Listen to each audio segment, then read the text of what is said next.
Hello and welcome back to Cyrus Webb Presents. I'm here in Baton Rouge, Louisiana, thanks to our good friends at Joseph Syndicate, here with a very special guest. Visual artist Antoine Mitchell is making his first appearance here with us here at Cyrus Webb Presents in Baton Rouge. We're talking with Antoine not only about his love of art, some of which you can see behind us here, but also what it's been like for him to have a passion, to share that passion with the world, and to be able to see the response. Now, if you're just not finding out about Antoine, you have been missing out as I have, so we'll tell you at the end of our program how you can stay connected with him. But Antoine, thank you so much for the time. Really appreciate it. Thank you for having me. Thank you so much Well, for the look, opportunity. I'm excited about this because I love art, and we have some great art from you from behind us here. I mean, talk to us about the wow because I mean, for you to have an idea has to be one thing.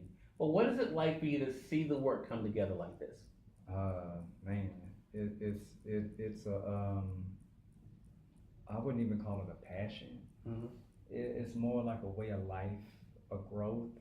Um, all of what you see is pretty much a product of me researching, using my imagination to its fullest extent. Mm-hmm. Before these types of pieces, I used to do a lot of social conscious type of artwork. Mm-hmm. But I'm an artist. I can't let myself stay in a box or what have you. Right. And I used to reserve my imagination for my comic book type of work. Yeah. So I just started putting my imagination into my traditional artwork, especially when I started painting, because really, my main tool is pencil. But when I started painting more, I was able to really express different colors and different feelings and emotions and imagination. So I love using my imagination when painting. So it it's a movement to me. Yeah. It's a movement. And I'm so glad you use that word movement because I think, we talk a lot on Cyrus Webb Presents on my radio show about the ripple effect that we all can have, both positively and negatively. I mean, you have been able to cause ripples through your work because it's not just you that's being able to enjoy it. Other people are being able to enjoy it, and now our audience will be able to enjoy it and look you up and find out more information. Talk to us about what that's been like for you to see the far-reaching effects, Antoine, of you being able to do something that you love and that is a movement for you, and to see the movement going forward. That's a very good question. It goes back to when I was talking about my tradition, my drawing. Mm-hmm. It started off with me doing a lot of social conscious type of artwork, whether it be whatever situation was going on at the time, or me just trying to capture some historical aspects of Black culture, be it from Africa all the way to over here. I would used to call myself a Pan-Africanist, and in a lot of ways, in my heart, I still am. But I use that to expand out, and I always tell people my art, it begins with me. But I'm just a vessel. Yeah. Especially when I started really trying to capture more emotions instead of reactions, because that used to be my thing. I wanted to I feel like I was a product of the Black arts movement of the '60s. Okay. And basically anything of the Black arts movement or the Black Power movement was to cause a reaction, be it revolutionary art or some type of social conscious art. But I wanted to really get inside. So I started painting and drawing different works that would really touch the imagination, really touch the mind, really touch the spirit. I also call myself the art alchemist, product of a lot of stuff that I read, because in my work you find a lot of different symbolisms. I love symbolisms. And I call myself an art alchemist because the root of alchemy is transformation, taking something and transforming it into something else. So what I would do with different people, especially Black women, because that's like the main inspiration of my art, I would just, it started off just a sketch, and I would just see them, but I would see them as something else, like a ancient queen or something. And so now I get a lot of my art commissions transforming people. And it's an extension of my current type of work. I'm using my imagination. And when I do that, the reaction that I get from that is just one of awe. Sometimes, depending on who it is, it helps a person's self-esteem. Right. And I used to do that anyway when I would just draw pictures of people. But when I put a person into an imaginary setting, or as I say, I just looked at you and just pulled whatever out that I saw. It's not me, it's you. I'm just the vessel. So Right. now it's like it's a movement to really touch the inside, whereas rather than cause a reaction, I want to cause some type of evolution inside with my artwork. And if I can do that for 2 or 3 people a year, I'm fine. Yeah. You said two things that I definitely want to talk to you about, Antoine. And twice in what you just said, you mentioned that you were a vessel. Do you think that is what has also kept you humble? Because it's obvious you're gifted. Do you think because you realize this is bigger than you, that's one of the reasons why you've been able to keep your humility? That is a great question, and probably one of the best questions that I've ever been asked. I look at art as something very ancient. Art has been with us since the dawn of humanity. I'm not even going to say the dawn of civilization. Since the dawn of humanity, that's how the original people communicated, through pictures. I feel like every time I pick up a pencil, a pen, or a paintbrush, or whatever medium I'm using, I feel like I'm tapping into something that exists outside of time. That's the way that I view art. I view art as an energy that exists outside of time. And when I opened up my imagination and took it not just from my comic book art to my traditional art, it feels like I'm not stuck in a particular time period. Yeah.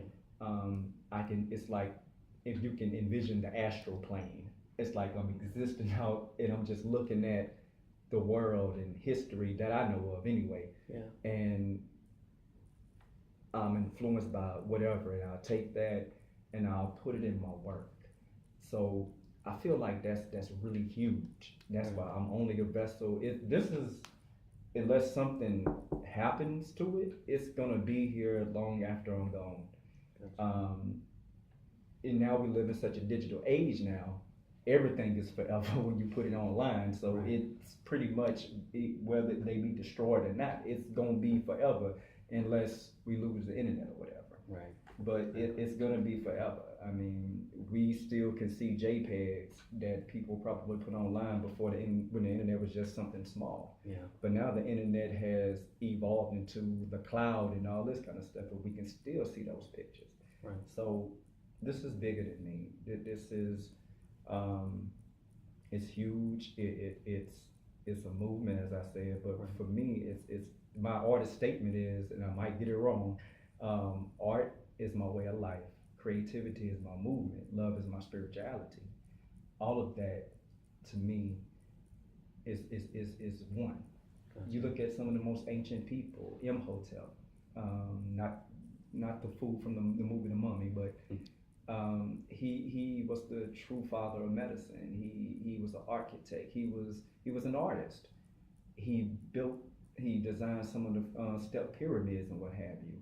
He did so many things that, when you mention Renaissance man, the first person that popped in your mind is Leonardo da Vinci. But Leonardo da Vinci himself, who I respect a lot, studied a lot of these ancient peoples. So I feel like the most ancient people, the artists, were almost close to priesthood, and I don't mean in a religious sense, but that one or two persons from that particular population who, with their particular gifts, can connect with the spirit world, and they often did that with their art. Gotcha. I'm going to talk to you about the second point that you mentioned. I wanted to capture, but I want to say, for those who are viewing us, you're watching Cyrus Webb Presents here. Thanks to our friends at Joseph Syndicate here in Baton Rouge, Louisiana. I'm speaking today with Antoine Mitchell. He's an artist that's been able to not only take his gift, but also literally share it with the world, and his insight as well, as you all can tell in this conversation. The second thing that you mentioned, Antoine, that I wanted to talk about, and it's something, when you said it, I couldn't help but smile, because it's what I try to do in this program, and that is to get people to see themselves as they truly are. I think it's so great that you said that you're able to capture what you see. And I think there's so many people, unfortunately, that don't see the greatness in themselves. So I want to ask you this question. How does that make you feel to know that you're able to help someone feel better about themselves through the gift that you have? It almost brings me to tears. I mean, um, even on my worst days, and I have a lot of them, I'm not gonna lie to you, I'm just keep it real. When I feel bad about myself, or because it's hard being an artist, it really is. But I'm big on social media, and when I get that one comment or somebody comments about how my art, even if it had nothing to do with them, made them feel, if it made them look at themselves in a more positive way, that helps carry me along. Because I could be feeling like crap that day, but that compliment or knowing that somebody said something about my art in a positive way that made them feel a certain positive way, even if it was days ago. Sometimes those are anchors that I can, even through melancholy, I can reach back and just like Antoine, just calm down. You do have people that's behind you, that's around you, just So it's a big thing to me. Feeling is a big thing to me, and I know as a man, as a black man, I know typically it's like men are not supposed to feel, especially if you're a black man. You're supposed to be hard and all that kind of stuff. Like that's nonsense to me because I'm an artist for one, and artist without feeling, you just a person wasting energy. You might be putting out great work. Like for instance, somebody you can draw the most detailed picture, but to me, the skill can be there, and I'll be mesmerized by it. But if it doesn't have that certain thing where I can feel it, to me it's just you're just drawing pictures or painting, and no disrespect, disrespect at all. Because even that's one of the things that I had to go through too. I wanted people to feel. Instead, when I was doing a lot of my black conscious stuff, and I wanted people to feel a certain way, but it also, well, the question you just asked, it also stems from me being a representational artist. Before I got into a lot of color and a lot of imagery and what have you, I drew what I see. You have some artists that are abstract. You have some artists, they prefer to build things. And even in that aspect, they don't capture real people, what have you. I'm a representational artist. I've been doing that all my life. So that's where it came in with me connecting with people. Gotcha. So like we all have these little insecurities about us. Sometimes we don't like the way our nose looks or the way our lips are, whether they too big or too small, all these different things. But I found that when I would capture people, and I learned this from my mentor, Dr. Robert Cox, one of my former instructors at Southern. Art is a very powerful thing, especially when you're capturing a person's actual features, because they'll be like, wow, that's me. That is me. That mold, you captured that mold that's right there. Yeah. So even when I do my real imaginary pieces, especially if I'm doing it from a real representational point of view or realism, I have to capture those different things that makes a person them. Otherwise, it really, I'm just using them as a model. Yeah. To go back to you, we talked a bit about what you've been able to do for others. How did Antoine Mitchell get comfortable in his own skin? Man, you pulling out the question. It goes back to when I was born, in the way I was born. I was born in 1981. My mother, I was actually born premature. I think I was supposed to have been born either in late September or October. My mother was in a car accident. So born in Norfolk, Louisiana, on the state line in the country. So she had to come all the way down to Earl K. Long. So on top of being born, I also spent most of my life in Earl K. Long for like maybe the first 5 to 7 years of my life, going back and forth because of asthma.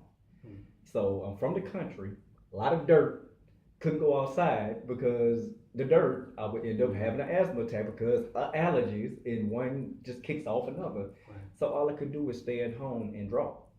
So my first favorite artist was Michael Jackson. Seeing this man on TV doing all this stuff, it's magic to a little 5-year-old, to a little asthmatic 5-year-old. Right. So that made me get into it more, and like, okay, man, I got to do this. But I still wanted to kind of follow crowds. But back in high school, back in grade school, I can still remember, no matter how much I wanted to follow, I was still in my own space. Yeah. And that pretty much evolved into me just loving who I am. And I think it was actually, I know when I got to Southern, it was when I started learning more about African history, as opposed to just the constant regurgitated things I was learning in Black American history. I started learning more about African history, be it through art, which actually was the first time I learned about Black artists, be it Africa or America. When I got to Southern, I had spent 2 years at the Art Institute in Houston before I came home. And when I came home, I took Dr. Robert Cox and all of my other instructors. And then I finally got into Dr. Rackley's class, which is African American experience. And just those in 2005, just all that molding made me produce the type of work that I produced then. And then that opened me up to wanting to learn more, because I would read a lot anyway. I would read comic books all the time and watch documentaries all the time. So when I had those experiences with those instructors and some of my peers, it just opened me up. And then I started to look within my own self and ask, who am I? What type of legacy do I want to leave? What do I want to do? What do I want to do with my art? I always knew I wanted to be an artist. And when I started looking at art as just a as a movement and as a way of life, it changed my perspective a lot in a lot of ways, even with the ways of looking at some of the old ideals I used to have. It made me humble, because art is such a huge thing. And when my goal is to look at the world through the eyes of art, and it's hard, but I feel like when I do that, it keeps me on that humble path. Gotcha. You know, so I found myself basically when I got to Southern and a few years after that, and then when I found my wife, Queen Erica, you know, and I'm so humble and appreciative, and that's for lack of better words, because she supports this. Yeah. All of this wasn't here about 3 or 4 years ago. Gotcha. But it's all evolution. I mean, this may not, the fellas, this may not be here 2 years if I'm blessed to be here 2 more years. So Antoine, let our viewers know how they can stay connected with you. I'm a very personable person. I'm on Facebook, Antoine Mitchell, Antoine Mitchell, and it's probably going to say Baton Rouge in parentheses. I take tons of selfies, so it will be my profile picture. I'm on Instagram at _art_alchemist. I'm active on there pretty much every day. My website, www.poeartry.net. Still hadn't updated since 2015, but they can still see a lot of my work. I'm working on that too. I don't mind giving out my phone number, 225-933-7090. Just drop me a line or what have you if you want, know more about my art, or want to hire me for some art. There you go. Well, Antoine, thank you so much for being a part of our visit here in Baton Rouge. Really appreciate it. And we thank you, our viewers, for tuning in to this edition of Cyrus Webb Presents.